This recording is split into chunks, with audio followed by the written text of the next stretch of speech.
Hello everyone, I am doctor Pragati. Hope so आप सब अच्छे होंगे और रेगुलर बेसिस में एक्सरसाइजेस कर रहे होंगे। तो गाइस, आज मैं आपके लिए लाई हूँ एक नया टॉपिक जिसका नाम है फुट फ्लैट या flat foot. Guys, flat foot जब भी पेशेंट या किसी को भी हो जाता है, क्योंकि इसकी एज जो है किसी भी एज में देखी जा सकती है, क्योंकि यह जो प्रॉब्लम है बचपन से भी स्टार्ट हो सकती है या आपको बाद में भी देखी जा सकती है।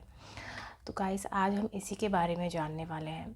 तो फ्लैट फुट में एग्जैक्टली क्या होता है वही इस वीडियो में हम जानने वाले हैं। क्या उसके कॉज रहते हैं और क्या इसमें हम ट्रीटमेंट करते हैं और किस किस ग्रेड में क्या ट्रीटमेंट होता है, वो आज हम सब इस वीडियो में जानने वाले हैं। तो गाइस, अगर आपने मेरा चैनल अभी भी सब्सक्राइब नहीं किया है तो प्लीज़ सबसे पहले आप लोग मेरा चैनल सब्सक्राइब कर लीजिए, और जो लोग नए हैं उनको वेलकम, और जो पुराने हैं वो इसी तरह मेरे साथ बने रहें। तो गाइस, आज मैं आपको बताने वाली हूँ फ्लैट फुट के बारे में, जिसको हम फीट फ्लैट या पैस प्लैनस भी कहते हैं। तो गाइस, ये क्यों अक्सर लोगों को हो जाता है और इसके होने से क्या क्या प्रॉब्लम्स हो सकती है, और किन किन लोगों को होने से वो किन किन चीज़ों में पार्टिसिपेट नहीं कर सकते, वो भी आज हम इस चीज़ में जानने वाले हैं। अगर आपके पैर के तलवे का आंच वाला हिस्सा बिल्कुल सीधा हो जाए, मान लीजिए इस तरीके से बिल्कुल सीधा हो जाए, क्योंकि अगर आपने हमारे पैर के तलवे देखे होंगे तो कुछ इस तरीके से एक आकार आता है। अगर वो आकार ना आके बिल्कुल फ्लैट आ जाए तो समझ लीजिए आपको फ्लैट फुट की प्रॉब्लम है।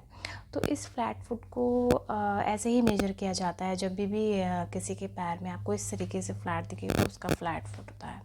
आमतौर पे यह बचपन में पैर का ठीक से विकसित ना होना यह कारण हो सकता है, लेकिन कई बार यह चोट लगने के कारण भी हो सकता है कि किसी भी एज में किसी भी तरीके की कोई चोट अगर आपको लग गई है तो भी यह एक वजह का कारण बन सकता है।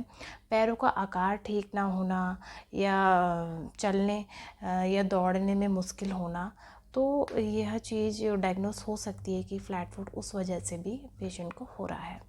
तो गाइस, अब ये जान लेते हैं फ्लैट फुट कितने टाइप्स के होते हैं। तो फ्लैट फुट जो होते हैं गाइस, वैसे तो ये दो टाइप के होते हैं, जिनको एक तो रिजिड फ्लैट फुट कहा गया है और एक फ्लैक्सिबल फ्लैट फुट। तो रिजिड जो फ्लैट फुट है उसमें क्या होता है कि वो आपको किसी भी पोजीशन में अगर आप बैठे हैं या खड़े हैं तो वो आपको फ्लैट फुट वैसे ही दिखेगा। और फ्लैक्सिबल फ्लैट फुट में ये रहेगा कि बैठे हैं तो अलग और सिटिंग में अलग, चलते टाइम आपको थोड़ा डिफरेंट दिखाई देगा।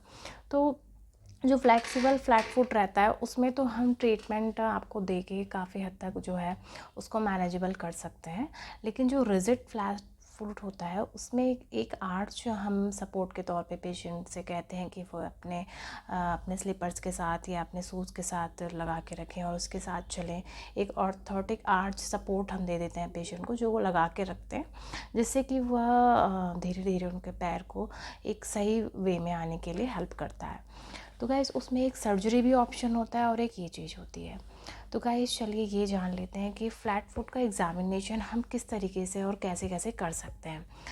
देखिए, घर में अगर आपको इसका डायग्नोसिस करना है तो आप किसी भी नॉर्मल से प्लेट में पानी रख सकते हैं और बगल में एक कागज़, जो मैं आपको फ़ोटो के द्वारा दिखा दूँगी, तो उसमें आप एक जो पेपर रखेंगे, एक सादा सा पेपर रखेंगे और एक पानी से भरी हुई प्लेट होगी जिसमें अपना पैर डिप करके उस पर अपनी छाप छोड़ दीजिए। तो उसमें आप एक एंगल बना सकते हैं, जो हमारे पैर के बीच अंगूठे के बगल वाली उंगली रहती है उससे एक लाइन खींचेंगे। अगर वह लाइन आपकी ज़रा सी भी बाहर आती है तो वह नॉर्मल है, और अगर वह बिल्कुल बीचों बीच एक वो आती है तो समझ लीजिए कि आपको फ्लैट फुट है, और उससे मेज़र कर सकते हैं कि हाँ ये फ्लैट फुट है। लेकिन ये आप घर पे कर सकते हैं। तो गाइस, हम क्लिनिक में कैसे मेज़र करेंगे कि पेशेंट को ये दिक्कत है, या किस मशीन के द्वारा हम डायग्नोस कर सकते हैं। हमारे पास एक पीडो स्कैन करके एक होती है मशीन, जिसके द्वारा हम एनालाइज करते हैं, पेशेंट का गेट भी एनालाइज करते हैं और साथ में फुट का प्रेशर उसमें रिकॉर्ड हो जाता है, जिसके थ्रू हम ग्रेडिंग देख सकते हैं कितने सेंटीमीटर में उसकी हम नाप के देख लेते हैं कि कितना फ्लैट फुट है उसको, या वह ठीक हो सकता है या नहीं हो सकता है, या किस तरीके का फुट फ्लैट है। ये ये सब कुछ उसमें चेक किया जा सकता है। उसमें सर्जरी की ज़रूरत तो नहीं है या फुटवेयर चेंज करने की ज़रूरत तो नहीं है। ये सब चीज़ें उसमें एग्ज़ामिन करने के बाद हम पेशेंट को देख लेते हैं। वैसे तो हम जब भी पेशेंट का फुट फ्लैट जब कभी भी देखेंगे कि अगर ये है तो कैसे हमें पता चलता है, पोस्टेरियरली व्यू में भी हम देख सकते हैं टेंडन के थ्रू कि वो किस तरीके का जा रहा है क्या नहीं जा रहा है। लेटरली और मीडियली जो आर्च होती है उसके थ्रू भी पता चल जाता है। जो मीडियली आर्च होती है वो लॉन्गिट्यूडनल जो हमारी रहती है वो उसका आकार कुछ ठीक नहीं होता है, तो वो भी हम चेक कर लेते हैं, क्योंकि जो मीडियली आर्च होती है वो कुछ इस तरीके से होनी चाहिए, लेकिन वो ये ऐसी ना हो कि इस तरीके की है, तो समझ लीजिए कि आपको इसकी शिकायत है। और लेटरली में भी एक सेफ आता है, वो नहीं आ पा रहा है जो एग्जैक्टली नॉर्मल फुट में होता है, तो फ्लैट फुट में वो नहीं होता है। चलिए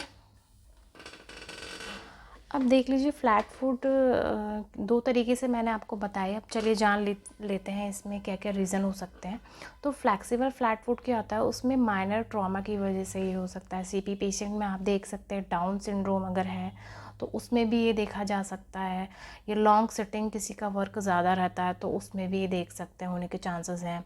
या किसी का वेट जो है बचपन से काफ़ी हैवीनेस है उस वजह से भी उसको हो सकता है, या आफ्टर कुछ टाइम बाद उसका वेट गेन हुए तो भी उन लोगों में भी ये समस्या देखी जा सकती है। हाइपोटोनिया के पेशेंट्स में ये आप देख सकते हैं फ्लेक्सिबल फ्लैट फुट। अब रिजिड फ्लैट फुट भी एक ट्रॉमा की वजह से हो सकता है, अगर कोई ट्रॉमा रहा हो या कुछ है इस तरीके से देखा जा सकता है। ये कॉन्जेनाइटल टेलस हो रहा है तो ये भी तब भी हमें देखा जा सकता है। ये कोई पर्सनल स्पास्टिक फुट हो तो वो भी देख सकते हैं, इनमें भी जो है खतरा रहता है। अब इसमें क्या रहता है ना गाइज, हमारा क्या होती है जो हमारे फुट होता है उसमें जो हमारी मसल्स होती हैं इस फर्स्ट टाइप की, इंट्रिंसिक जो मसल्स होती हैं सोल्स की वो वीक पड़ जाती हैं, जिस वजह से क्या होता है कि हमें फ्लैट फुट में भी होने के चांस बढ़ जाते हैं। तो इस इंट्रिंसिक जो मसल्स होती है उसकी स्ट्रेंथनिंग करनी होगी हमें, जिससे कि वह धीरे धीरे इम्प्रूव होगी, उसकी वीकनेस ख़त्म होगी और धीरे धीरे आपका जो फ्लैट फुट है वो धीरे धीरे ख़त्म होने के चांसेस हो सकते हैं। तो फ्लेक्सिबल फ्लैट फुट हो या रिजिड फ्लैट फुट हो उसमें हमें थोड़ा बहुत एक्सरसाइज जो है करवानी ही पड़ती है, जो हम पेशेंट्स को बता भी देते हैं। कई तरीके की एक्सरसाइजेज इसमें फिजियोथेरेपी में है जो मैं आपको आगे जाके बताऊंगी और शो भी करूंगी, तो आप वो देख के उस तरीके की एक्सरसाइज कर सकते हैं। तो जो एक्सरसाइज मैंने आपको बताई है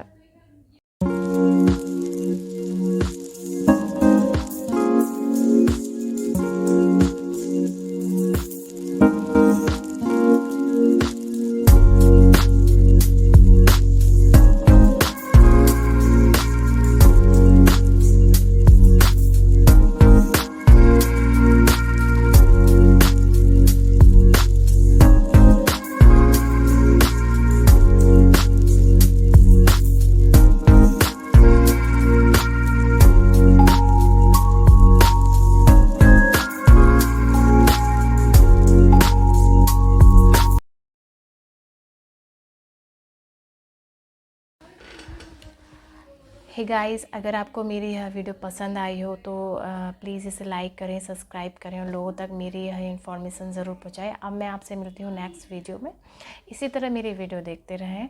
अब मैं मिलती हूँ नेक्स्ट वीडियो में। प्रणाम एवरीवन एंड बाय।